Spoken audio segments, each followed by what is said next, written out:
A strange yard sale find, a shimmering glass terrarium where my trash becomes their legend. A simple lobster scrap fell in, becoming the fossil of a forgotten god to them. These tiny souls worship me as the master of their destiny, their ultimate divine judge. They don't know their god is terminal. I'm undying. So I ordered $50 shrimp. I flipped the switch, and a neon desert shimmered into existence inside the glass. Tiny specks scurried across the dunes. I grabbed my magnifying glass to witness the truth. A wounded girl fled through the sand, two massive wolves closing in for the kill. Sobbing, she swung an energy blade, desperate light flickering from the metal as she fought. Her aim was off. Exhaustion won. The sword's light dimmed as her strength finally broke. The predators lunged, pinning her to the scorching sand to begin their savage, final feast. The gore felt sickeningly real. I recalled the seller's pitch about unmatched interactive divine intervention. I let two toothpicks slip inside, gravity turning them into massive wooden spears from heaven. Those micro beasts were instantly crushed as the wood slammed down like the pillars of fate. Elara stood paralyzed, staring at the towering wooden monuments that suddenly guarded her path. Finding no one, she hurriedly downed a glowing elixir to mend her deep, bleeding gashes. After 15 minutes, she rose with her strength and her spirit completely renewed. Shaking, she touched the wooden towers, realizing some celestial power had just spared her soul. "I am Elara," she whispered. "I bow to the Great One for this divine mercy." I stayed quiet on my couch, watching as she searched the clouds for a sign. Her savior was actually just grabbing a $50 shrimp bucket at the front door. Cracking a shell, I watched her prostrate herself before my toothpicks in holy prayer. I leaned closer, straining to hear her tiny, melodic voice whispering words of desperate gratitude. "Lord Protector, guide me through this night. The darkness is closing in on me again. Reclaim your holy relics," she prayed. I laughed. They were just cheap bits of wood. "This tech is incredible, generating lore." I enjoyed the show between bites of my dinner. She looked like a blockbuster fantasy protagonist, incredibly detailed for something so impossibly small. She circled the wooden columns, eyes fixed on the empty sky, waiting for my word. Then she crumbled, just a starving apprentice whose magic couldn't even fill her empty stomach.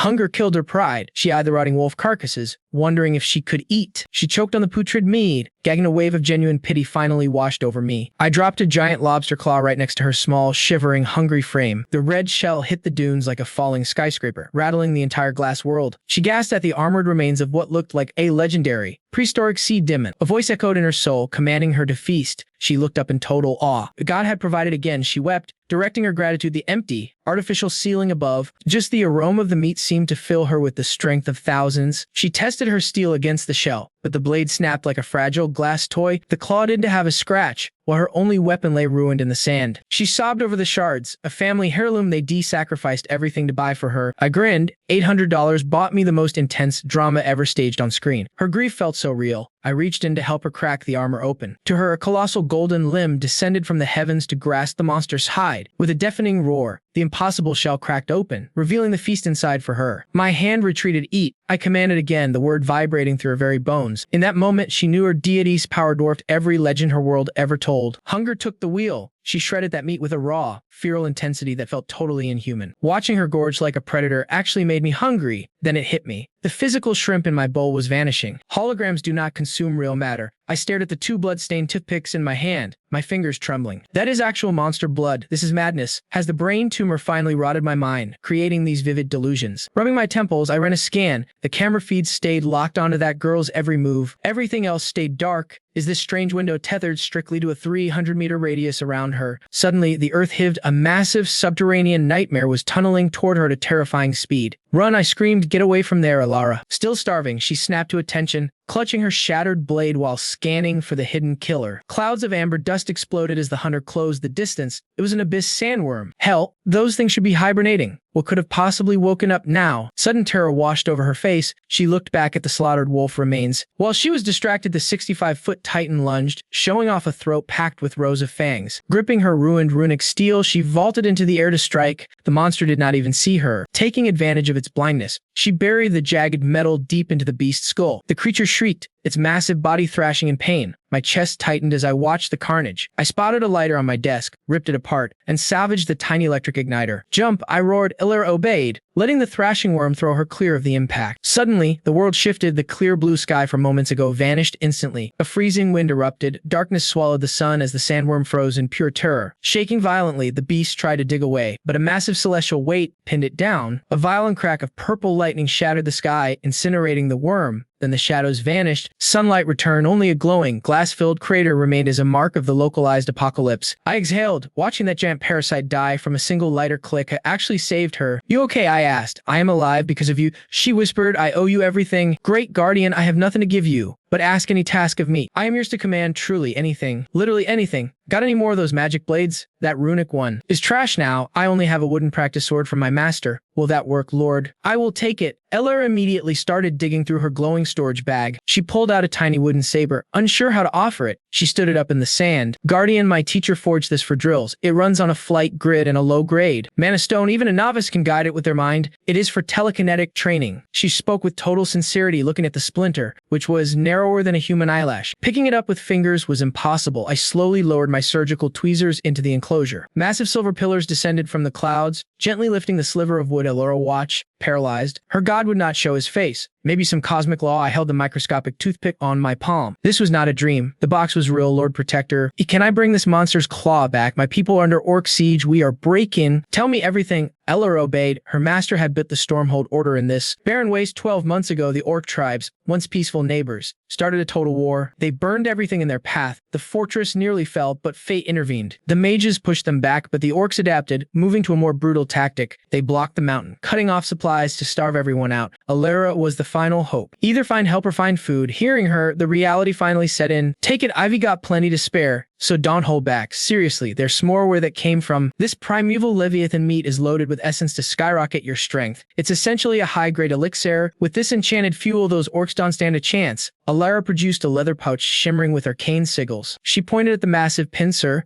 and it just blinked out of existence. "Is that thing full yet?" "Oh, totally, Lord Protector. I was honestly thinking about bringing it out to play with later. I didn't realize storage charms in this world were so pathetic, my lord. I'm heading back to the spire now. Care for a look? I've actually got business to handle." Perhaps in that case, Elara will take her leave, but if you ever find a spare moment, Stormhold's gates are always open. With a nod, she faded into the wasteland. I watched from the glass. Sure enough, the miniature landscape inside shifted to track her every step. At the mountain's foot, shadows swarmed the fort while magical flares lit up the jagged peaks. Lightning bolts tore through the clouds, their final prayer. The fabled storm Aegis was holding firm. The orcs couldn't break the seal, so they hunkered down for a siege. Inside the command tent, an alpha orc paced. "That was Warlord Garrick. Look, I said it before. There's nothing but dirt and death out here. Keep killing humans and we'll end up starving. Even if we win, what's left for us? Nothing. Wait any longer and the humans survive while we just bleed out." Right then, a withered man in high-tier robes entered. "Garrick, why has teeth the slaughter begun?" "My lord, the shield is solid. We have to starve them. I think you're just being lazy." A suffocating pressure filled the air, making it hard to even gasp an archmage. "Why is a titan like that wasting time in a literal dumpster?" "Keep your voice down, please." "My lord, you have to understand. The surrounding towers are terrified. Scared their necks, they've all crawled inside to hide. These small sects are nobodies, but together that barrier is a total nightmare to crack.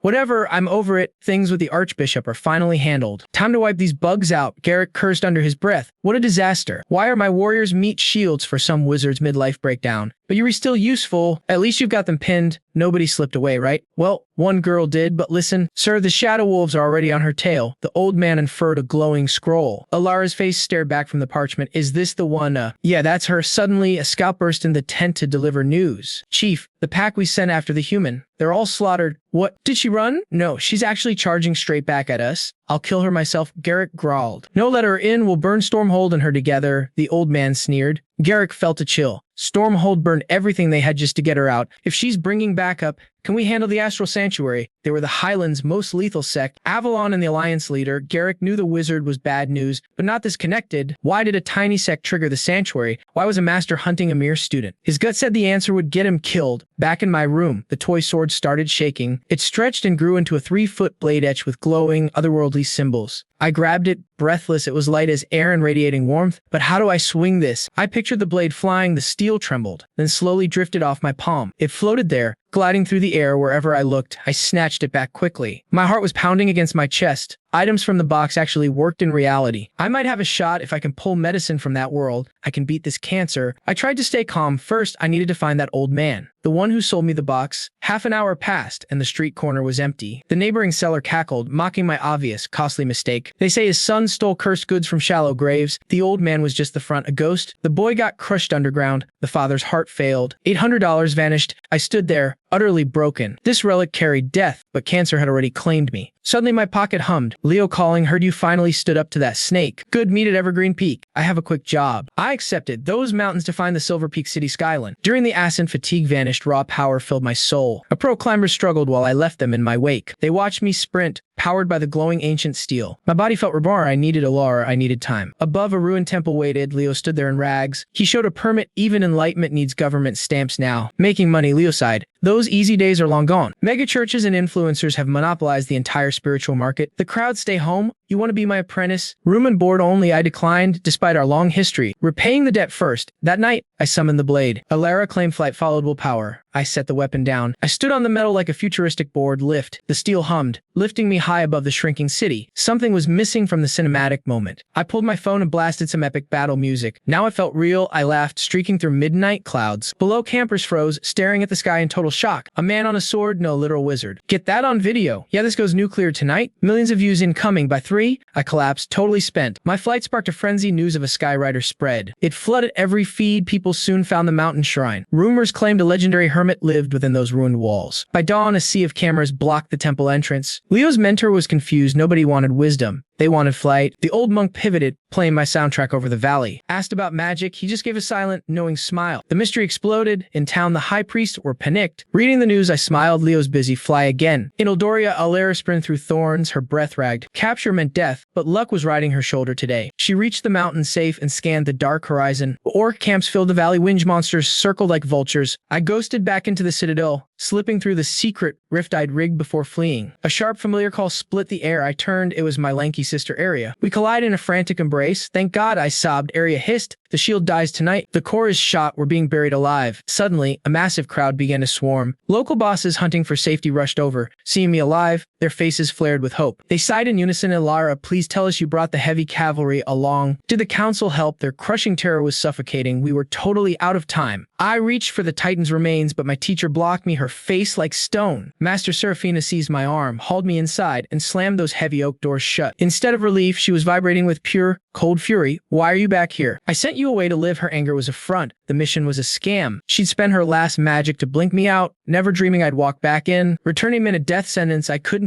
bail on you, I said, meeting her gaze. She wanted me safe, but I wouldn't let her face the end all alone. Seeing my iron resolve, her shoulders finally slumped. You absolute, headstrong, stubborn brat. Master, I brought resources. She scoffed. Assets. A few vials, one to stop a literal siege. No, Master, this is a game changer. This flips the entire script of this war. And then prove it. I shook my head. Not in here. We need the open square. We stepped outside. The desperate lords watched us like starving dogs. Seraphina started to speak. Suddenly, the sun vanished. Above us loomed a crimson limb, massive as a jagged mountain. The mages stood paralyzed. What nightmare titan did this come from? It is physically impossible. Lords, this meat is concentrated mana. I shouted, it is raw power you can eat. It builds strength and recharges magic instantly. Seraphina turned, her mind going completely blank. Where did you find this? A god's pantry? She gripped my shoulders. Tell me everything. Every wizard leaned in, breathless. I took a breath and started my insane tale. I described falling pillars, crushing shadow beasts, and a storm that deleted the great worm. I spoke of thousands of lightning bolts turning monsters into gray ash in one heartbeat. Their faces twisted in doubt. Area whispered, so you actually met a literal god. I nodded fast, a titan beyond understanding. The lords began to whisper frantically. Elara, can we talk to him? Can we beg this ancient god for an audience? We are doomed. If we get that entity to help, we might actually survive. I bit my lip. I had no signal. Seraphina watched them and spoke coldly. Don't trust a phantom. He might not be the savior your head is inventing. They looked at me, a mere rookie. Maybe I lied. Maybe terror made me hallucinate. Perhaps I was just a scared girl overstating a lucky find. Panic surged through me. He is real. He is powerful. Why won't they listen? Meanwhile, outside their tiny world, I watched the little pixels bickering over my lunch leftovers. It was getting pretty annoying. You ants cannot even move a lobster claw, yet you doubt me break the sky. Elara froze, her eyes snapping toward the heavens. The bickering died. A heavy silence fell. They saw only clouds, but she heard me. The god, he is asking what we need. Seraphina's face went white. She struggled with the weight of making a wish to a deity. A direct hand usually costs a soul. She could not pay that price for her people. She dropped to one knee, hand over her heart. Great one, she whispered skyward. Grant us one storm gem to power our wall. It was the smallest, safest request. They did not want a miracle. They just want a fence. This Westland had nothing left. They were cornered, yet that Leviathan's carcass offered survival for 20 years. The Tusk horde was endless. Their gluttony would be their ultimate undoing. Pressed against the glass, her silent, agonizing plea left me paralyzed. A high-grade Tempest jewel, where would I even find such a relic? My trash becomes divine there. I grabbed a spare Energizer battery. It is just stored lightning, right? I let the copper top fall. Seraphina spiraled when the sky stayed silent. Had she overstepped her bounds? She braced for divine fury, but then the firmament literally tore open. Total silence fell as a massive, mirror-polished silver dispute descended. It pulverized the plaza, a featureless metallic moon without any holy runes. It hummed with frost. My voice thundered, "Accept this power cell." The eternal spark. The wizards gaped at the alien silver slab, runeless yet radiating violence. Seraphina approached the cold metal alone. She touched the freezing shell, shoving her spirit into its chemical core. Crack! The blue sky was instantly swallowed by a shroud of obsidian. Cobalt serpents of raw voltage erupted, clawing at the very heavens. Radiance bleached the world. Seraphina collapsed, spitting iron, tasting crimson blood. The storm's raw heart, she gasped, her entire frame trembling. Purer than any Avalon relic, it could rewrite their very souls. A lake of lightning pooled. Every witness was paralyzed by pure dread. Is my junk that lethal? Seeing her bleed triggered immense guilt. I hid the double of packs. That tiny button cell was already overkill. Good thing I skipped the D cells, or she would be Stardust. They began chanting, tethering their defense grid to the battery's poles. Chemical fire bled out, flooding their magic lines with raw current. The dying shield roared, crackling with blinding and terrifying electric power. This is a trip. I sat back and recorded the apocalypse. Is this green energy witchcraft? It felt like a vivid fever dream. I chuckled, watching tiny robed figures wire their kingdom to me. The cell hovered, bleeding endless white arcs of unrefined power. No 3-volt cell in history has ever reached such glory. Seraphina exhaled as the walls stabilized. The font remained half full. She led the survivors to sit beneath the silver god. They sat in prayer while azure sparks danced like hungry vipers. The current rewired them, hardening their flesh in mana circuits. With the horde outside, every scrap of juice was a lifeline. Below, the tusked marauders stared at the floating moon in terror. The barrier is unbreakable. Is that runeless silver slab the source? It was flickering out yesterday. Why does it reek of death now? That girl, Garrick spat. She brought a nightmare from the void. Just toys, Septimus hissed. She is using shiny tricks to scare you. It has no magic, a hollow shell for your cowardly brutes. She did not expect me. Garrick realized the old man was insane. You are a master, fine, your ego matches your heavy title. But why send my men into that lightning? Just stand down. If the whispers hold water, I am taking out that fallback personally. I'll give these scavengers a taste of divine power. Sunrise found Elara awake in. Static danced across her skin, her gaze pulsed neon. That monster meat worked. Her frame thrummed with a raw energy. I've become a true battle mage. She gripped the air, feeling capable of toppling a titan, stronger than any elite guard. Nearby, the elders woke in shock. Even the stray sparks had remade their bodies. Glory to the Maker, a few casters shouted, bowing low toward the morning sky. Seraphina's eyes fluttered open, landing on Elara with a heavy, tired exhale. Elara, still trapped at level 14, relax. Mentor, Ivy never felt this kind of force. Most students hit a wall at 10 before they can hope to ascend, yet Elara was at 14. While that master rank remained a ghost she could catch. You've always wondered about your roots, right? Well, among those orcs down there. I sense a familiar shadow. A sanctuary inquisitor is out for our heads. Specifically, he's coming for you. We survived today, and I'll spill everything. Seraphina rose, weaving a flight charm that carried her into the mist. Below, a figure in gilded robes ascended to meet her. Aria's breath hitched. A human mage lead an orc legion. I watched like it was a final boss. Things are spiraling. Do I throw my weight into the ring and help? Better not. If I reach out, I might turn this entire range to dust. I need precision. I sifted through my gear while Seraphina squared up against the Elder. High Inquisitor Septimus, it's been an eternity, hasn't he? So you remember, you've played hide and seek with the Council for 20 years. I see why you fled with that little error. 7 radiant blades circled Septimus. His aura was crushing, warping the air. Out of respect for our history. Give me the girl and I'll keep it quick, otherwise enjoy a slow end. Has the sanctuary truly lost its soul? Septimus only smirked, his blades beginning their dance. They became a shimmering blur, vibrating with enough voltage to split an atom. The weapons fused into a 100-foot phantom blade. Take your secrets to the grave. The titanic steel slammed the ward. Seraphina poured her soul into the block, but Septimus was a ghost, teleporting behind her. She threw up a frantic bolt barrier. He bypassed it instantly, sharpening his bare hand into a magical spike. He blew her defenses apart, sending her tumbling like a bird with clipped wings. He'd been a master for hundreds of years. She was drowning. This wasn't a fight. Fine, throw your life away for the kid. I'll give you that much mercy. His massive blade finally tore through the wall and the main spire effortlessly. That was a true master's work. The orcs howled as their year-long roadblock vanished. Septimus's voice shook the valley like a lightning strike. General Garrick, what are you waiting for? Flood the gates. Torch everything. The orc battalion surged forward like a spill of dark oil. Without the shield, those drained sorcerers were just sitting ducks for the swarm. Hope withered on the ridge. Their ultimate defense was shredded like thin parchment. Elara were leaving. Aria grabbed her arm. desperate to make a run for it. Just then, Seraphina hit the ground nearby, mangled and bleeding out fast. Her silk was in tatters, her light flickering.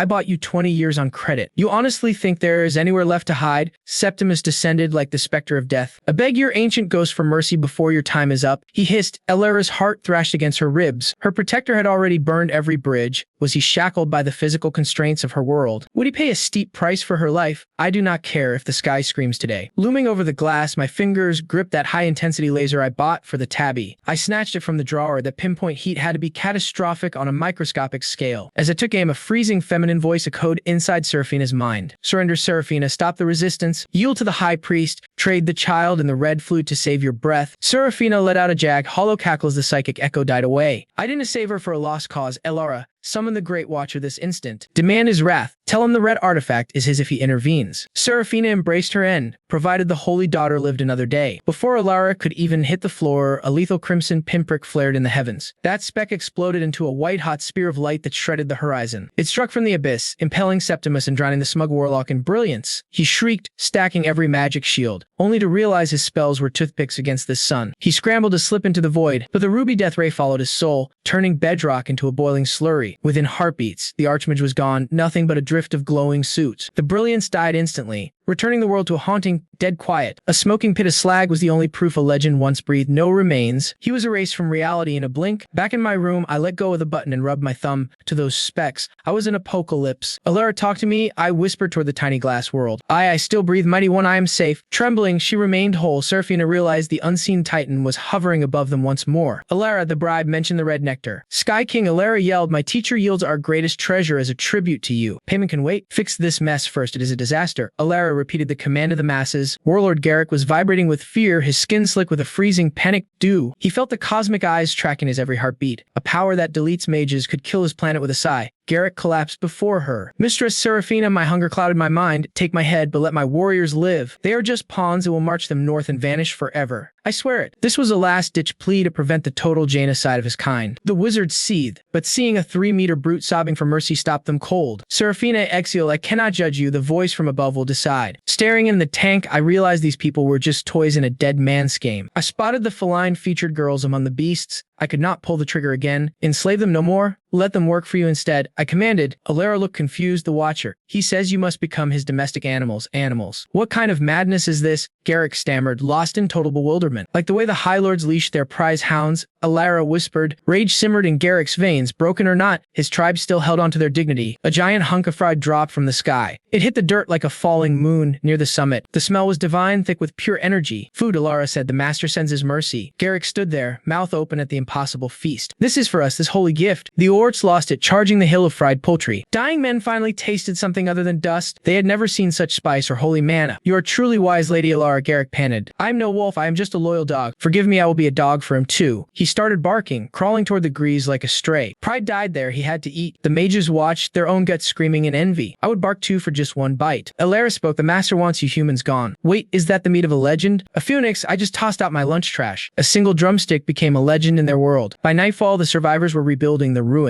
Elara had a relic ready for my collection. I reached down with tweezers, careful not to crush them. Silver beams descended through the clouds over the city. The orcs hit the ground. Seraphina just shook. They saw a titan tool made of shining steel. Elara tied the bag, my metal claws grabbed. The silver pillars vanished back into the sky. Silence followed as the crushing pressure finally lifted. Wait, Garrick yelled, holding up a weird fossil. A dragon egg, ancient blood, take it. Accept this, I am his loyal dog. My metal rails dropped again for the chief. He held it high, the claws took it. It vanished into the stars. Seraphina faced the crowd. We have his favor, we must unite. The enemy was not orcs, but the mage empire. Without this pact, they were all dead men. Seraphina realized he did not want their souls. He threw phoenixes away like garbage. He was God. We were in, the mages shouted. The alliance began. Elara watched the stars, longing for a god. Is he just a demigod mentor? She whispered. No, he is the one who built the heavens. Could such a god ever truly walk among us? This guy isn't he some fable? He's a breathing deity. That celestial spark dormant inside you, Elara, is exactly why the Guardian picked you. That thing is a total energy sink. It's the sole reason you're still grinding away at the bottom of the apprentice ladder. True godhood is a whole other monster. When beings like that cross over, they shatter every rule of cause and effect. Quit begging for his return. If he lingers here too long, reality itself will push back and crush him. Finally, the quiet snap. Seraphina started venting 20 years of secrets she kept in her lock and key. Lyra, my old teacher and your mom, was the pride of the astral order. the greatest saintess they'd ever known. A long time back, she broke the sacred laws and dove into the deep sea seeking out dark knowledge. She came home with a baby, but that kid reeked of the void's corrupting power. Though the fallout tore Avalon apart, people whispered that our saintess had been sleeping with a nightmare prince. Her old man, Valerius,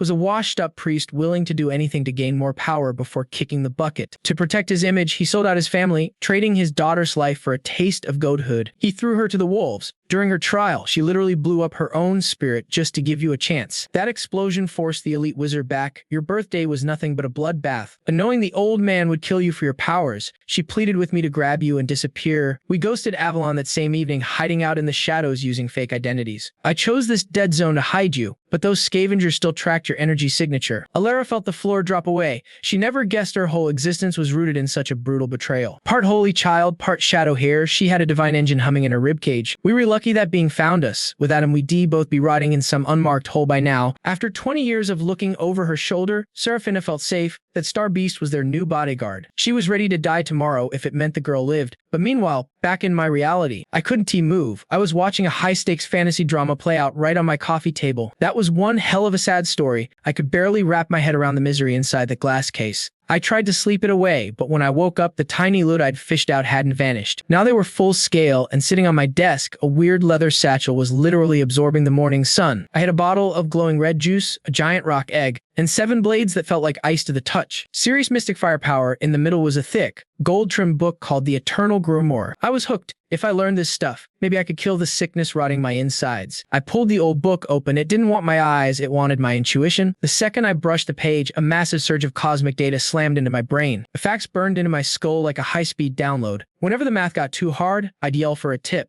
I spent weeks yelling at the glass. 30 days went by while I stayed locked in my room. I didn't just step outside once. The delivery guys probably figured I was some kind of basement-dwelling weirdo. Back in the box, Seraphina was rallying wizards and monsters to build a new home from the wreckage. They left the mountain graveyard and hit the plains to build a fortress out of rock and magic. The place was a massive tribute to staying alive. They finally finished butchering that giant kraken. Elara lived on that magic meat, using it to power through brutal, all-day training sessions. She reached level 19, average wizards peak at 10, but she was built like a tank. Her inner engine was an endless void. Then reality hit me. My cousin Leo blew up my phone. "Arthur, you still kicking? Stop being a hermit and come have a beer with me." We hit a pub downtown. Seeing actual people felt bizarre after a month of acting like a deity. Lee looked like total trash, slumped over a drink. He lost his job and was falling apart. Our temple side hustle got busted. Some snitch told the cops our miracles were just high-tech hologram tricks. They shut us down for fraud. I let him talk while I fingered the glow-blowing bottle in my pocket. Feeling the crystal against my palm, I knew tonight I was heading back to the summit to quit being human. Middle of the night, I hit the dark abbey only to find Leo's old teacher packing his life into a bag. "Arthur, the brother, right?" He grunted. I just nodded. "Checking out for good? Patter. The kid is nearly 30. He sighed. Be a Paul and talk some sense into him. The cloth is a dead end now. Only those TV preachers are actually stacking serious cash. There is no future on this rock. Look, my sanctuary is nothing but an empty shell." I figured the younger crowd was still into that whole ancient, mystic aesthetic. "Father, but they want Marvel magic, not devotion. If faith had weight, would this dump be?" Facing a wrecking ball, he gave a bitter laugh. "Power is just a bedtime story. That flying guy, clearly a drone. Forget it. I am retiring to the middle of nowhere." "Give Leo his last paycheck," he said, tossing an envelope before vanishing into the night. I pocketed the cash, my eyes locked on the endless, inky void overhead. Minutes ticked by until midnight struck. The moment had finally arrived. I slipped into the jagged tree line behind the ruins and pulled a glowing vial from my jacket. Through the crystal, a thick, pulsing crimtide surged like a heartbeat. It looked like liquid fire swirling with raw heat. The forbidden Ichor. Elara's mother had dragged this curse from the abyss sea, just to cheat a man's fate.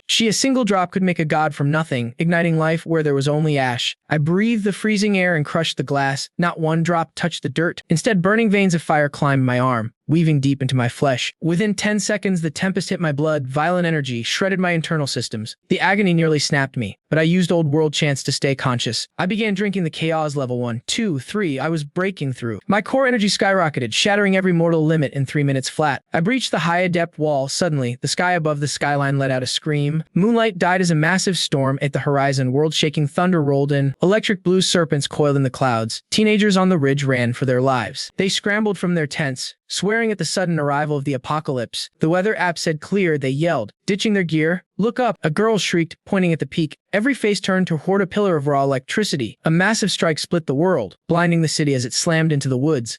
In that flash, a silhouette hung in the air, drinking the lightning completely unharmed. From skyscrapers to back alleys, the entire city saw the impossible happen on the mountain. "He's ascending," someone cried. "God, it looks like a scene out of a myth." Those flying videos were legit. That is a high-level sorcerer waking up. The ninth strike hit like a hammer, etching final runes into my very spirit. Then, as fast as it came, the storm died, silence reclaimed the mountain. I drifted for a heartbeat before melting into the pitch-black shadows of the night. Social media went into a total tailspin. Half the city began racing toward the summit. The mob swarmed the ruins, nearly leveling the place looking for a savior. The priest's phone went crazy. "We don't stock wizards," he barked into the phone. "Leo is going to be very busy." Meanwhile, I was floating 1,500 feet up. I cloaked myself in a veil of nothingness, untraceable by any lens or human eye. Technology was useless against me now. I sat among the clouds, hidden and untouchable. I felt the raw heat in my chest and just laughed. I had bypassed the basics. I could see every failing cell in my frame. One by one, I incinerated the cancer. Finally, I've escaped the suffocating, heavy burden of being human. Gazing at the city's neon veins, dark hunger awakens. Godhood has warped my world forever. Maybe I'll set a silent, starving trap under those heavy, oblivious feet.